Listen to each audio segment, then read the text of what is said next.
सबसे पहले तो मैं अपने व्यस्तम कार्यक्रम में से डीएम साहब हमारे बीच में आए, मैं आपका हार्दिक स्वागत, हार्दिक अभिनंदन सभी उद्यमियों की ओर से करता हूं। आप यहाँ पे आए, बहुत बहुत स्वागत, बहुत अभिनंदन।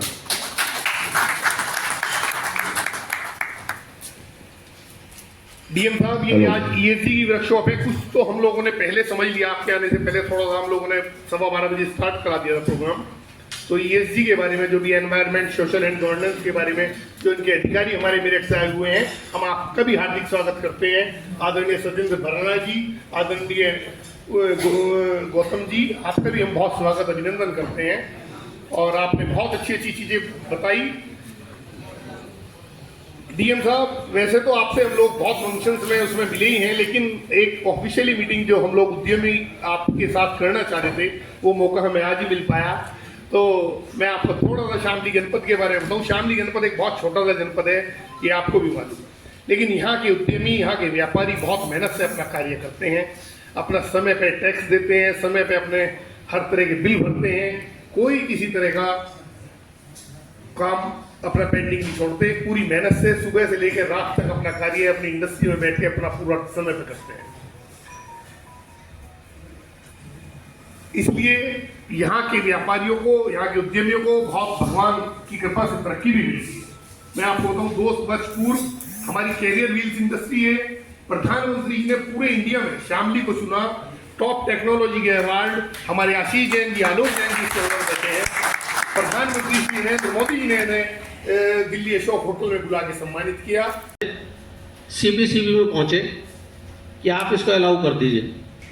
उन्होंने पूरी फाइल पढ़ के कहा कि आपको 20% RDF मैंडेटरी है यूज करना। अगर आप पावर जनरेशन कर रहे हैं, पावर प्रोजेक्ट है, तो आपको 20% RDF यूज करना कंपलसरी है। आप अब तक क्यों नहीं कर रहे थे? तो यहाँ पे एकदम चेंज आया और उन्होंने सब इंडस्ट्रीज को इस बारे में लेटर निकाले हैं। आप ये देखेंगे पिछले 2 साल से ही दिल्ली से लगातार वो कचरा, जो जितने भी पावर प्रोजेक्ट्स हैं, जितने भी पावर प्लांट्स हैं, उनमें सब में यूज होने शुरू हुआ। उसी के लिए हम लोगों ने फिर बल्कि एक और इंडस्ट्री उसमें लगाई जिससे उसको क्लीन किया जाए। पहले उसको एज इट इज यूज कर रहे थे, लेकिन अब उसको हम लोग क्लीन करके यूज कर रहे हैं, जिससे उसकी एफिशिएंसी बेटर हो रही है। और हम लोगों का टारगेट है कि अगर नगर पालिकाएं अलाउ करेंगी और वो अपने यहाँ थोड़ा सा भी सिस्टम बना लेंगी, तो अगले 3 साल में सहारनपुर, मेरठ, मुजफ्फरनगर और शामली, यहाँ तो कचरा नाम की कोई चीज बचेगी नहीं।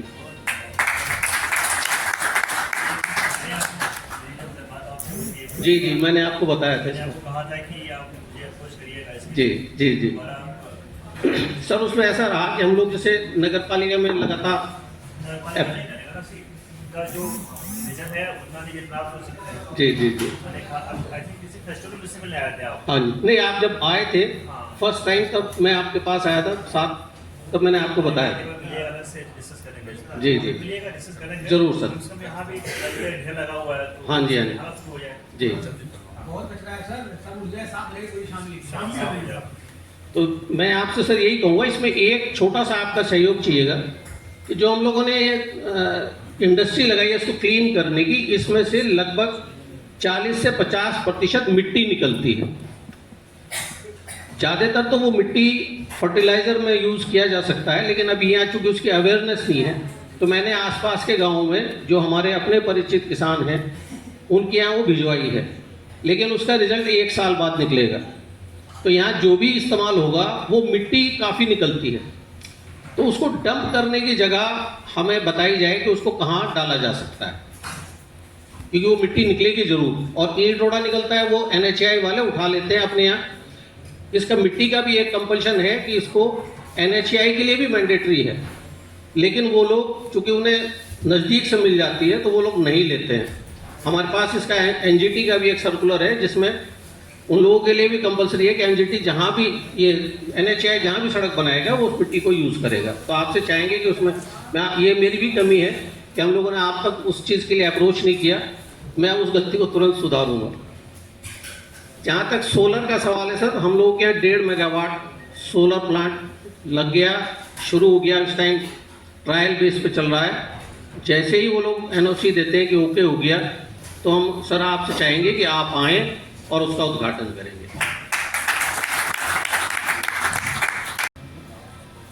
अब जो आदमी स्क्रैप ले रहा है, जिससे उसने लिया वो तो जेन्युइन है उनके हिसाब से, उससे 4 स्टेप पहले, 4 चेन पहले जो था, उसका लाइसेंस जीएसटी विभाग ने 4 साल बाद कैंसिल कर दिया।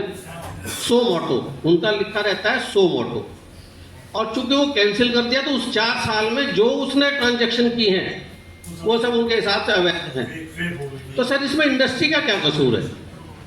क्या उन्होंने सो मोटो की इंफॉर्मेशन सब उन इंडस्ट्रीज को दी जिनको उन्होंने बिल काटे थे? ये सब बहुत ही गलत सिस्टम है। मैं अब इसमें आपको एक जानकारी और दूं, हमने ये मैटर सुप्रीम कोर्ट में रखा है। सुप्रीम कोर्ट की 5 जजों की पीठ ने उसको एक कमेंट्स थे, अभी जजमेंट नहीं हुआ, उन्होंने जीएसटी विभाग को कहा कि आप इसको स्क्रूटनी कीजिए, क्या ये सही है? आपने लाइसेंस दिया और उसने अपना काम शुरू किया, इंडस्ट्री ने उससे परचेज कर लिया, और आपने पीछे 3 साल पहले से उसका लाइसेंस कैंसिल कर दिया। इसमें इंडस्ट्री का क्या कसूर है? ये इन लोगों को जांच का विषय दिया हुआ है, अभी जजमेंट होना बाकी है, लेकिन मैं आपसे उसमें ये सहयोग चाहूंगा कि इससे हमारी शामली की इंडस्ट्री तो खत्म ही हो जाएगी। यहाँ कॉपर इंडस्ट्री, एल्यूमिनियम इंडस्ट्री, रिमेंडुरा इंडस्ट्री, सब में इस्तेमाल होता है सब। Steel industry, stainless steel industry. तो इसका अब होता क्या है, कोई भी टीम आती है वो पिछले 4 साल का रिकॉर्ड लेकर आती है कि 4 साल पहले जब आपने परचेज किया था वो फेक बिल थे।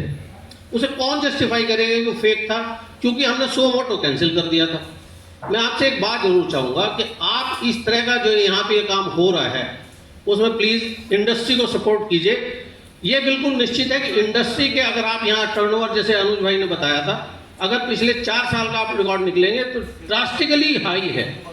वजह यह है कि जितने भी यंग ब्लड हैं कोई नंबर 2 का काम नहीं करना चाहता, तो उनको वो झटका ना लगे कि वो गलत नहीं कर रहे हैं फिर भी चोर ठहराए जा रहे हैं, वो काम ना हो। आप चूंकि बहुत इस मामले में एग्रेसिव हैं, बहुत सारे पॉइंट ऐसे हैं जो हम नहीं समझते, आप समझ जाते हैं, तो आप इसमें गंभीरता से विचार करके, भले ही चाहे आप इंडस्ट्रीज के साथ एक मीटिंग रखें, पर्टिकुलर उन इंडस्ट्रीज के साथ मीटिंग रखें, उनसे समझें कि उनके केसेस ऐसे क्या थे। अलग 5-5, 10-10 करोड़ रुपए का रेवेन्यू निकाल के और बस क्या कर जाते हैं वो अंकित जी से बाद में पूछ लीजिएगा, क्योंकि यही वहाँ फ्रंट पे रहते हैं। अशोक जी कहो ना, हरासमेंट होता है बेहिसाब। ठीक है, बहुत सी चीजें मोहित जी, बहुत सी चीजें हम मंच से नहीं कह सकते, डीएम साहब के दफ्तर में कह सकते हैं। बिल्कुल सही। तो सर आपसे इसमें हम आप जरूर चाहेंगे कि कुछ ना कुछ आप इसमें स्ट्रॉन्ग एक सिस्टम रखें, और हम आपको ये एश्योर करते हैं कि इंडस्ट्री की तरफ से आपको शिकायत का बिल्कुल मौका नहीं मिलेगा। इन्हीं शब्दों के साथ बहुत बहुत धन्यवाद। जय हिंद। जो एस्पेक्ट्स को फॉलो करता है। दूसरा आता है फैक्टर की इन्वायरमेंट का। तो इन्वायरमेंट एंड डेवलपमेंट जब साथ चलेंगे तो सस्टेन करेंगे, अदरवाइज एक समय आएगा कि हमारी हवा दूषित होगी। अभी देखा होगा आपने कि ग्रैब 4 यहाँ लागू हुआ था, आपकी इंडस्ट्री बंद हो गई, हमको बंद करना पड़ा इंडस्ट्री को और सारे काम बंद करने पड़े। तो उसमें क्या होगा कि जितना पॉल्यूशन करके, जितना इन्वायरमेंट को हैम्पर करके हम एक साल में प्रॉफिट बनाना चाहेंगे, 2-3 महीने उसको बंद कर देंगे तो सब चीज़ बराबर हो जाएगा। तो पर्पज़ ये है कि इन्वायरमेंट के साथ हम लोग आगे बढ़ें, तो काफ़ी सस्टेन करेंगे चीज़ों को। दूसरी बात है कि फ्रेंकली स्पीकिंग कि मैं तो यहाँ से आया तो प्रयागराज से मैं आया था, और वहाँ पे मैं काफ़ी लंबा समय 3.5 ईयर्स रहा। और आपको पता होगा कि प्रयागराज बहुत ही बड़ा शहर है अपने आप में, और कहा जाए कि तीर्थराज है, लेकिन इंडस्ट्री के मामले में वो शामली उससे काफ़ी आगे रखा जाता है। और वहाँ पे जो एक एरिया है, खासकर नैनी एरिया है, उसमें थोड़ी बहुत इंडस्ट्री है, और जो भी है वहाँ पे वो भी अब वाइंड अप हो रही हैं। ग्रोइंग इंडस्ट्री कोई नहीं है सच। और थोड़ा बहुत मुझे इंडस्ट्री का कॉन्सेप्ट है जो हम लोगों ने पढ़ा है कि कई सारे फैक्टर्स हैं जो कि इंडस्ट्री को सपोर्ट करते हैं ताकि वो सस्टेन कर सके। सबसे पहला फैक्टर उसमें आता है कि ठीक है कि कम से कम उस माइंडसेट का व्यक्ति हो जो कि एक काम करना चाह रहा हो। तो मतलब एंटरप्रेन्योरशिप का एक कॉन्सेप्ट है कि सब लोग नहीं कर सकते, तो काफ़ी इसमें वेट करना पड़ता होगा। और आपने देखा है कि 1-2 साल, 3 साल, 4 साल, कभी कभी 10-10 साल तक हमको नो प्रॉफिट लॉस में या समटाइम लॉस में भी काम करना पड़ता है कि फ्यूचर होगा ठीक होगा, मार्केट पकड़ेंगे ठीक होगा। उसके बाद से एक होता है कि रॉ मटेरियल्स की अवेलेबिलिटी हो, वो आसानी से मिल जाए। चौथा होता है कि स्किल हो, स्किल मैन पावर हमारे पास आ जाए। पाँचवा है कि ट्रांसपोर्टेशन सिस्टम ठीक हो, तो कंप्यूटर सिस्टम ठीक हो हमारा। और एक होता है कि जो गवर्नमेंट के नॉर्म्स हैं वो भी ईजी वे में निकल जाएं। जो ईज ऑफ बिजनेस डूइंग का जो कॉन्सेप्ट है, जो कि बहुत ही अच्छे तरीके से गवर्नमेंट ने उसको अडॉप्ट किया है और ख़ास करके चल रहा है। और एक वर्ड है, आपको पता होगा कि नहीं, कि प्रोसेस री इंजीनियरिंग। तो उसको बताया गया कि प्रोसेस री इंजीनियरिंग क्या है कि जो फालतू के स्टेप्स हैं उसको कट करना, कि चपरासी जाएगा, फिर बाबू के पास आएगा, फिर ए के पास आएगा, फिर जे के पास आएगा, फिर तो ये इसको कहते हैं स्टेप्स प्रोसेस है। तो मेरा एक कंसर्न ये रहता है कि ठीक है, कोई व्यक्ति उसको हरासमेंट ना हो। यदि आपने कुछ गलती की है तो उसको जो लीगल चीज़ें हैं उसको पेनलाइज किया जाए। जो मॉनिटरी आपने लॉज किया गवर्नमेंट का, तो उसको कॉम्पनसेट किया जाए। ये तो हमारी बाइंडिंग भी है, उस डिपार्टमेंट की बाइंडिंग भी हुआ इन जनरल होती है। एक दो इशू ने उठाए कि इसका था धारा 80 का भी है, तो उसको भी आप लेके आइएगा। बैठक में क्या दिक्कत है, जो बैठक होती है उसमें उद्योग बंधु को व्यापार बंधु उठाइएगा, उसमें देखेंगे। और धारा 80 की मॉनिटरिंग तो चीफ सेक्रेटरी साहब अपने लेवल से खुद करते हैं, और 45 डेज का नॉर्म्स है आई थिंक उसमें उसको करना होता है। उसके लिए बाइंडिंग नहीं होता है तो उसको जस्टिफाई करना है कि किस रीजन से आप उसको नहीं कर पाते। मतलब मेरे दिमाग में चल रहा है, तो मैं सोचा कि आपसे शेयर करूं। अब यहाँ पे क्या है कि जैसे कि इंडस्ट्री एरिया में हमको रोड बनाना हो, जैसे फॉर एग्जाम्पल चाहे लाइट करनी हो, चाहे सोलाइट लगानी हो, तो हमको इसका उसका मुँह देखना पड़ता है कि कहाँ से फंडिंग का प्रोविजन होगा, कहाँ से नहीं होगा। तो और जगह पे क्या है कि अथॉरिटी इस्टेब्लिश है। अथॉरिटी मतलब जैसे कि MDA है कि ठीक है, तो मुजफ्फरनगर का डेवलपमेंट अथॉरिटी है, तो आई एम जस्ट ट्राइंग कि MDA से हटा के हमको सामने अथॉरिटी बनाया जाए इसको। तो उसमें फायदा क्या होगा कि जो आपका एरिया होगा उसको हम डिफाइन कर देंगे एज ए इंडस्ट्रियल बेल्ट। तो बहुत सारे नॉर्म्स हैं जो कि आपको लागू नहीं होंगे, बहुत सारे NOC आपको तुरंत मिल जाएगी। और जो आप डेवलपमेंट चार्ज देते हैं, डेवलपमेंट चार्ज देते हैं, फिर इशू देते हैं, वो यहीं पर रहेगा। तो आप लोग डिस्कस करके उसका डेवलपमेंट भी कर सकेंगे। जैसे एक अभी बताया गया कि क्लीन का जो कॉन्सेप्ट है,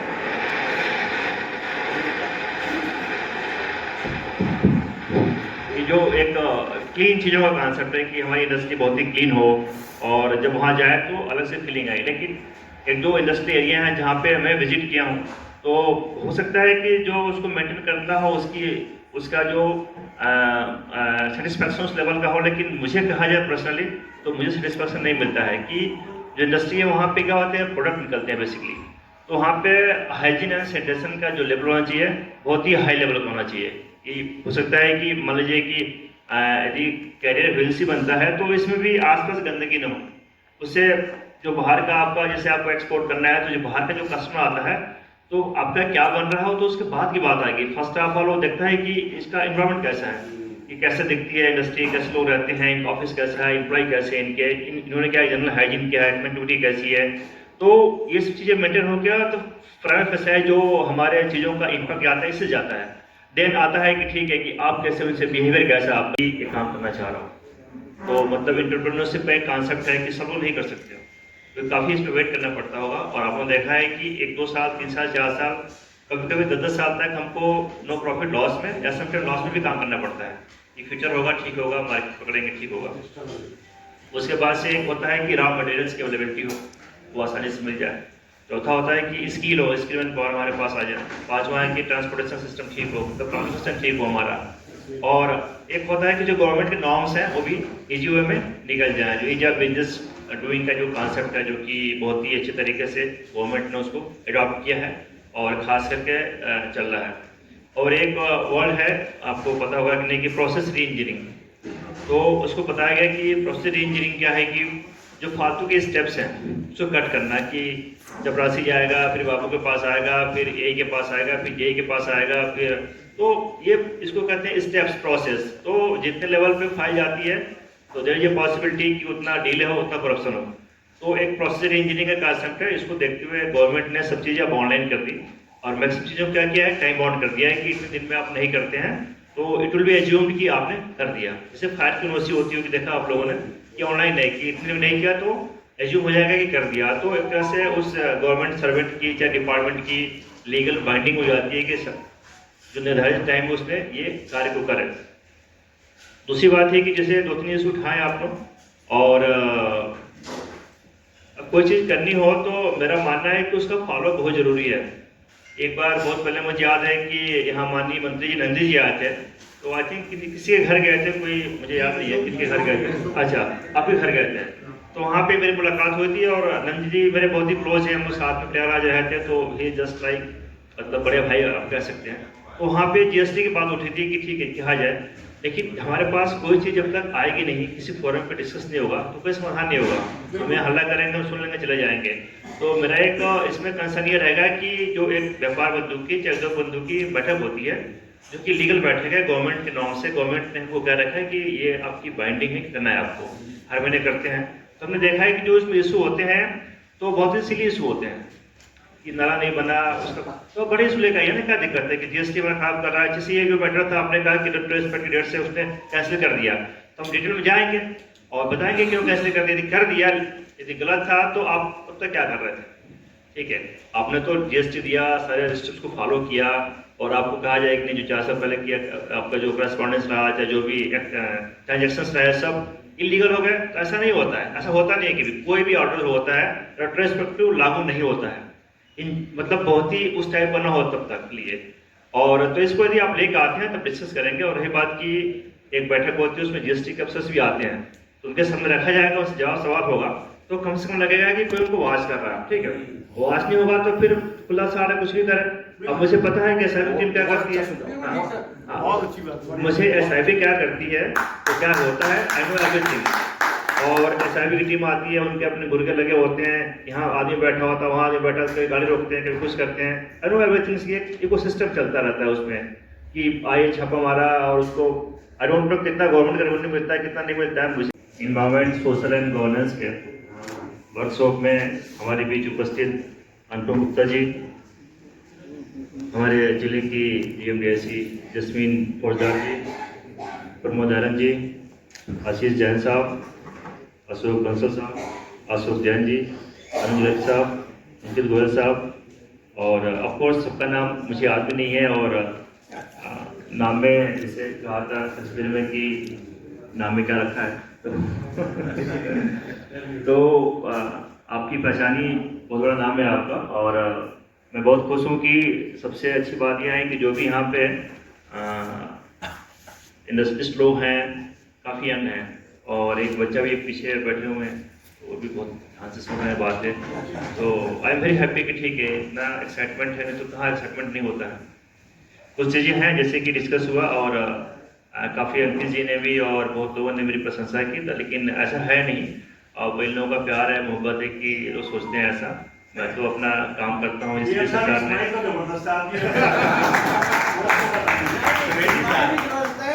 दो बंधुओं को देखा है किस कदर निष्ठापूर्वक किसी समस्या को तुरंत हल करवाते हैं। सर हम गवाह हैं इस बात के। आप इन नहीं, शब्दों ठीक के है। लायक हैं सर। तो ये तो आप लोगों का प्यार है, मोहब्बत है।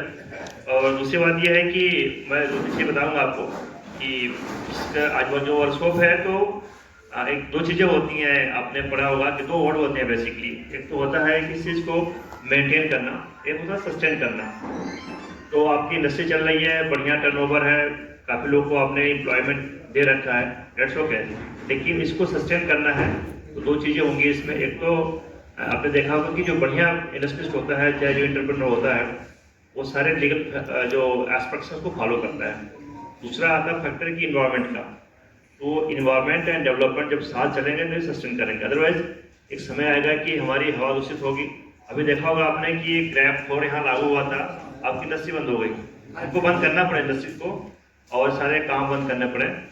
तो उसमें क्या होगा कि जितना पॉल्यूशन करके, जितना इन्वायरमेंट को हैम्पर करके हम एक साल में प्रॉफिट बनाना चाहेंगे, 2-3 महीने उसको बंद कर देंगे तो सब चीज़ बराबर हो जाएगा। तो पर्पज़ ये है कि इन्वायरमेंट के साथ में लोग आगे बढ़ें, तो काफ़ी सस्टेन करेंगे चीज़ों को। दूसरी बात है कि फ्रैंकली स्पीकिंग कि मैं तो यहाँ से आया, तो प्रयागराज से मैं आया था और वहाँ पे मैं काफ़ी लंबा समय 3.5 years रहा। और आपको पता होगा कि प्रयागराज बहुत ही बड़ा शहर है अपने आप में, और कहा जाए कि तीर्थ राज है, लेकिन इंडस्ट्री के मामले में वो शामली उससे काफ़ी आगे रह जाएगा। और यहाँ पे जो एक एरिया है, खासकर नैनी एरिया है, उसमें थोड़ी बहुत इंडस्ट्री है और जो भी है वहाँ पे वो भी अब वाइंड अप हो रही है। ग्रोइंग इंडस्ट्री कोई नहीं है सर। और थोड़ा बहुत मुझे इंडस्ट्री का कॉन्सेप्ट है जो हम लोगों ने पढ़ा है कि कई सारे फैक्टर्स हैं जो कि इंडस्ट्री को सपोर्ट करते हैं ताकि वो सस्टेन कर सके। सबसे पहला फैक्टर उसमें आता है कि ठीक है कि जो बाद में आता है, ठीक है उसको करियर से खरीदेगा या कहीं से खरीदेगा, उसको खरीदना है, लेकिन ये एक अपना कहा जाए कि उससे लगाव हो जाता है कि ठीक है इन्हीं से लेंगे, और जो कस्टमर होता है फिर भागता नहीं है क्योंकि तो उसको अच्छा ब्रांड नहीं मिलता है। ये चीज़ें हैं। और इसमें जो इशू होते हैं कि छोटे मोटे पिटी इशू होते हैं कि इसको ना हो जाए। गवर्नमेंट के इतने रूल्स हैं, गवर्नमेंट की इतनी पॉलिसी है, इतनी सब्सिडी है कि हो सकता है कि आप लोग अवेयर ना हो, आप लोग अवेयर ना हो, उसमें हम भी अवेयर नहीं है। मैं बताऊंगा एग्जांपल आपको कि यहाँ पे एक बहुत बड़ा टेक्सटाइल पार्क सैंक्शन हुआ है, आपको पता होगा शायद। तो आई थिंक कि यूपी का फर्स्ट टेक्सटाइल पार्क है जहाँ तक मुझे आइडिया है, डोंट नो कि मे बी रॉन्ग आल्सो। तो जब मैं ज्वाइन किया तो बंदे आए थे, 2 कंसल्टेंट थे, नोएडा से आए थे, हस्बैंड वाइफ दोनों थे। तो दे केम टू मी और उन्होंने कहा कि sir I am just running from pole to pillar, I am not getting solution, क्या है इसका। तो फिर मैंने इनसे बात की थी, आई थिंक इनसे मैंने कहा क्या है कि इनका करस्पॉन्डेंस हुआ। तो मैंने कहा ठीक है आप ऐसे ऐसे कर लीजिए और आपका जो सैंक्शन होगा ऐसे ऐसे होगा। तो फिर आफ्टर सम टाइम मैंने उनको कॉल किया तो मैंने कहा कि क्या है, तो बोला नहीं सर मेरा सैंक्शन हो गया सर। तो आई वाज वेरी हैप्पी कि थोड़े से इंटरवेंशन से किसी का काम हो जाए। और अभी एक बड़ा टेक्सटाइल पार्क लगेगा और बहुत ही बड़ा इन्वेस्टमेंट होता है।